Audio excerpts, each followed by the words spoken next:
Hey team, lead hand uppercuts, do's and don'ts. Get the mechanics right. Let's see how good we can get this. Let's go team. Hey, welcome back to the channel guys. Welcome back to the Sweet Science. Today we're going to look at lead hand uppercuts and their body mechanics. I must just say, if you can hear the rain outside, it's hooning down outside. I've tried to drown out the best I can. And just another thing, any bag demonstrations today, I'll be doing southpaw as the injuries in my neck are really playing up on this shoulder today. So I'll do slow demonstrations, orthodox, and any bag demonstrations or any power, I'll do southpaw. So let's dig into it. Lead hand uppercuts then team. You either love them or you hate them. They're like Marmite. They're the Marmite punch. I personally really like them. A lot can go wrong though. This is the one most people really drop their hand to try and get some power into it. The more you can try and train the body mechanics of this, the better it will be. So the main thing that mainly goes wrong with beginners is it's your lead hand, so there's no power from the back hip. So what a lot of people do, they just drop the hand and swing it up from here. Now there's a shoulder trajectory change and a load of the lead leg. Okay, so let's look at this. First thing, I load the leg. It's a slight dip, load the leg. That's where the kinetic change starts. The next thing for right-handers is a shoulder trajectory change. Right now my shoulders are horizontal. As I load the leg, dip the lead shoulder. So my shoulder trajectory, that looks a bit weird, I understand, I'm showing what I mean. Left shoulder's dipping, it's like I'm putting my elbow to my hip. Shoulder trajectory is changing, my rear shoulder's coming slightly forwards. The kinetic change building up through the leg, out through the shoulder. This shoulder pulls back and the shot goes. Most people throw the punch at the start of the kinetic chain when they first do it. It's actually at the end. If I do it from here, weight goes onto the front foot, shoulder trajectory changes, kinetic change starts through the foot. Notice my hand's not left my chin yet, shoulder pulls back, boom! My punch travelled about that far. Here, not this. See it all of the time. The classic one that I see, jab, cross, hook, jab, cross, uppercut off the lead hand. Hand comes down here. Yeah, it's nice and compact. Nice compact movement. So we'll have a look at some combinations. We can put some key skills together and start working that punch. So a classic for key skills for southpaw or orthodox is the jab, slip, lead hand uppercut. Works well on both ways. So a good jab, then an outside slip, so I'm going to slip to the outside of my last punch, which puts me in that position we just spoke about. Basically, I'm going to shoulder trajectory change, I'm going to load that lead leg. Don't do this. Classic mistake I see is you're thinking about the shoulder trajectory change and pull the hand down here. Right, people do it, train tight, be diligent on your drills. That hand comes back to the chin as you do the slip, and then it's a drive from that leg with that lead hand uppercut. I'll do it super slow, orthodox on the bag, again because my shoulder's really playing up today. So you've got jab, slip, lead hand uppercut. Jab, slip, lead hand uppercut. Southpaws, this works a dream as well, particularly if you're getting the outside lane with your foot. Jab, slip, lead hand uppercut. And it looks a bit like you can get some real power on driving from that leg. It's not in the arm. Don't arm punch it. It's not this. Okay, it's body mechanics. Jab, load that leg with that slip, that shoulder trajectory change, and it's a pull from this shoulder. That's what makes the hand goes as you drive with the leg.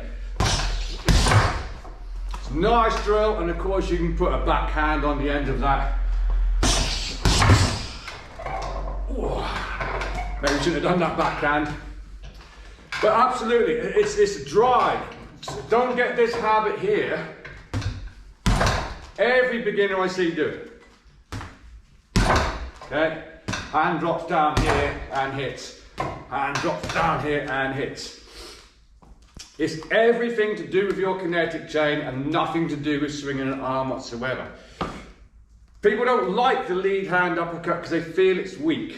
If it's weak, it's because you're not using your body and your arm swinging. So that's a nice little drill just to work. I mean, you can start that nice and slowly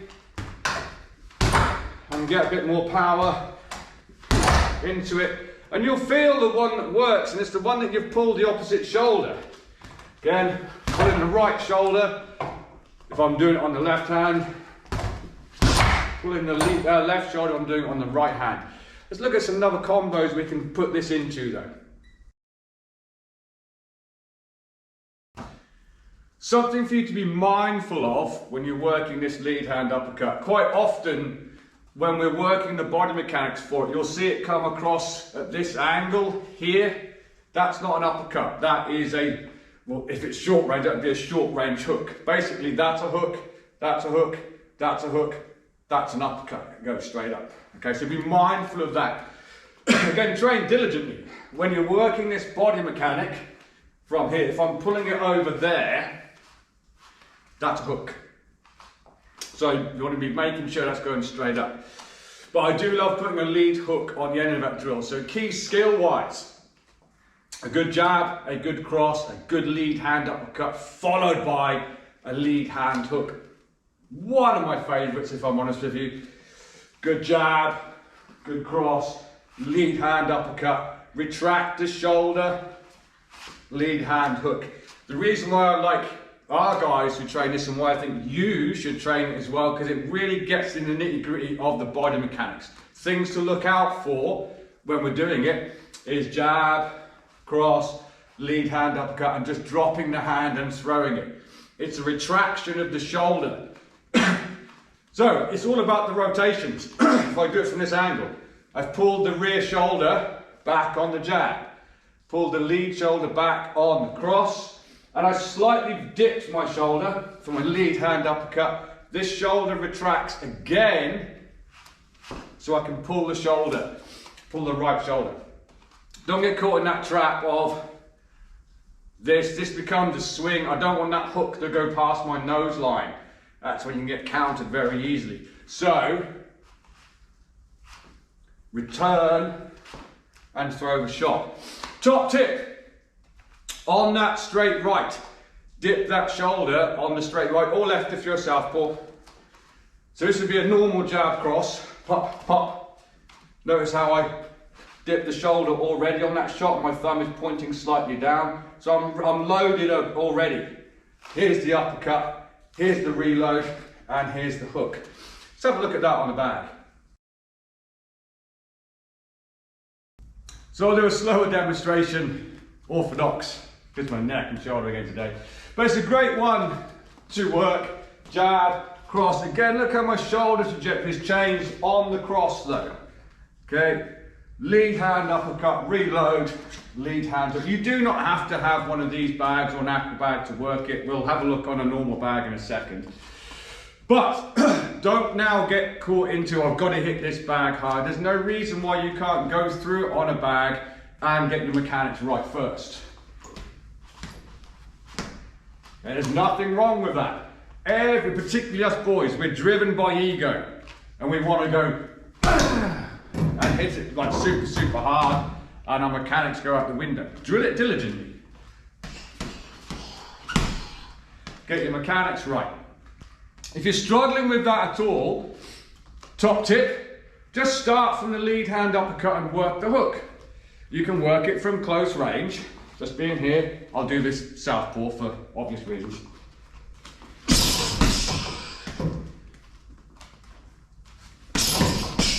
See how little my hand actually travelled there. I did not go drop and sweep. Took my hand underneath my target, then pulled, reloaded and pulled. Again, watch for the classic. If you're going to put that 3 on the end, see if you can spot it. Put it in the comments if you spot it. I'm sure you all did by now. But putting that into, like, again, it's going to be a bit careful with my left arm. Put it into motion. There's an element of a pause there while I was waiting for the bag to come back, which is good because it means you're not just going bah, bah, over here. So I put a slight pause on and work the drill. Let's have a quick look on a normal bag to see how you can still work that though. We have spoke about this in a previous video, and I haven't seen anyone else do it, if I'm honest with you. It was my little thing to make sure I was working my mechanics correctly. Excuse me. So, there's nothing to hit, is there? Nothing to hit. So there's no reason why we can't just make sure our elbow is underneath the punch. Working that. And of course, there's no reason why you can't just miss, guys. So we've got jab, cross, lead hand uppercut, reload, lead hand hook. Making sure my arm is going up in a straight trajectory. That's another reason why I like that drill. If I do it and I see my hands going over there, that's not an uppercut. That was here, okay? That wants to be up. So if I'm working that drill, I can make sure my hand is traveling up the center line of the punch. And again, southpaws, it's the same thing. Up the center line, reload and hook. So don't be afraid to do these uppercut drills on a normal bag. I have seen people, other coaches, and there's nothing wrong with it. I've seen people say, just throw the uppercut more here, which is okay. That's a long range uppercut. We spoke about that. Offering the plate of food. There's no reason why you can't turn that into a completely long range drill. Jab, cross, lead hand uppercut, offer the plate of food, lead hand hook, southpaw, jab, cross, lead hand uppercut, lead hand hook. Just remember the details on that lead hand hook. Thumb is towards you on that, and it goes to the same target as what you would do a jab. Let's get on with the team. From a shadow boxing point of view, you should always shadow box your drills, in my opinion. If you're not shadow boxing, make sure you are. It takes away that mindset of I've got to hit something hard, and we create bad form and bad habits. And as always, we want to create good habits. From a shadow boxing point of view, hooks follow uppercuts and uppercuts follow hooks. And we always want to be thinking about exits as well. So, a great little exercise. If you think uppercuts follow hooks and hooks follow uppercuts. So from an orthodox point of view, rear hand uppercut, lead hook. I want some kind of head movement on the end. It's going to make sense to go through and roll. Lead hook, backhand uppercut. I'm going to go back the direction I just came with another roll. Rear hook. And again with this one, if I'm thinking about an uppercut with a lead hand on the end, I don't just pull horizontal with my shoulder here. I actually pull down slightly, so it's almost like, who was it?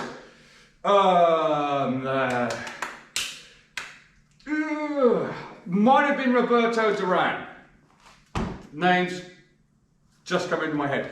Again, put it in the comments if I'm correct or not. Whose hook came slightly like an arc in here. They call it the Duran roll. Came over. Something else to look at another time. But I pull my shoulder down when I'm going into that lead hand uppercut, and of course you want an exit on the end of that as well. And a roll, and of course going the opposite way, lead hand uppercut. Don't just drop the hand and throw it, set it, throw it. It's a drive from the lead leg. Biggest muscles in the human body are your quads and your hamstrings and your glutes all grouped together. Use them, otherwise you will be arm swinging. Load the leg. Uppercut, hook, and a roll. So a great little shadow boxing drill is to simply work those four combinations with some head movement.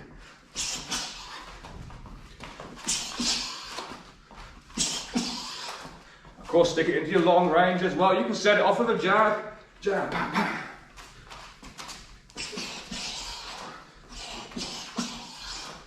Work all your movement, work your exits, keep your head moving. Great little shadow boxing. Let's just have a look at close range as well. So a lot of our bags have these duct tape lines on, and they're what, for me, they're representing lane 2, i.e. this central line here. I'm not going to do this with any gloves on. I'm not going to hit particularly hard. Don't hit your punch bag without gloves or hand wraps on, guys, if you're a beginner. I've seen some videos on YouTube developing wrist strength and hitting bags with nothing. Don't protect yourself. I don't know if you'll be able to see this. My knuckles should be there. It's not, it's actually down here. From doing silly things like that when I was younger, protect yourself, guys, so when you get an old man like myself, you don't start getting arthritic hands and stuff. So this central line is representing this line up into the chin from here. It's not just, it's for making sure your lane change well as well. So when I'm working close range on these uppercuts, this is a nice little drill for you to think about. If I just stand in close range and I try and throw that arm up there, that's really awkward. That's like this. So I make slight adjustments as I'm going to throw that. This is what we talk about with lane theory and changing lanes as well. If I am dead in the center, no matter which hand I throw, that's really awkward up that line. So if I'm going to throw a lead hand uppercut, I step slightly to my right as a right hand, as an orthodox. The first step is what I call a ghost step. So I'm going to take a step to my right and send that up the central line. Now you'll see that uppercut is actually in nice and line, instead of it kind of like being here.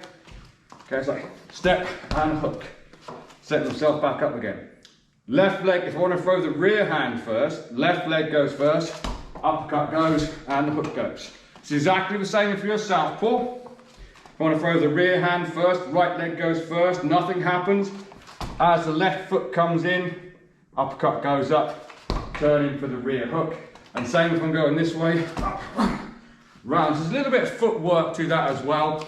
It's not just here, or from an orthodox point of view, here. Step, uppercut, hook. Step, uppercut, hook. Southpaw. Step, uppercut, hook. Step, uppercut, hook.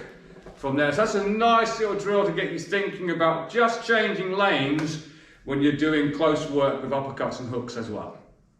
So there we go, team. Few things for you to work on with a lead hand uppercut. But again, be diligent, work your body mechanics, particularly if you are just starting on your boxing journey. A lot of people really struggle with uppercuts in general, let alone getting the lead hand one to have any kind of power into it, rather than just dropping the hand and swinging from it. You can see the problem from there. If I say the first one, like the jab and lead, bad idea. It's all in your mechanics. Everything is body mechanics. Everything has a rotation and a push-pull effect. Okay, remember it is a pull from your rear shoulder. So you've got to bring that forwards and shoulder trajectory change, pull that back, let the hand go at the last part of the kinetic chain from there. Good idea to put hooks on the end as well, and exits. As the three things go together well. Hook, uppercut, exit. They go very, very well together. As always, guys who are commenting, liking and subscribing to content, I really appreciate it. If you haven't done so already, give us a little like and subscribe. And until next time, team, I'll see you soon. Train safe, train consistently, train well.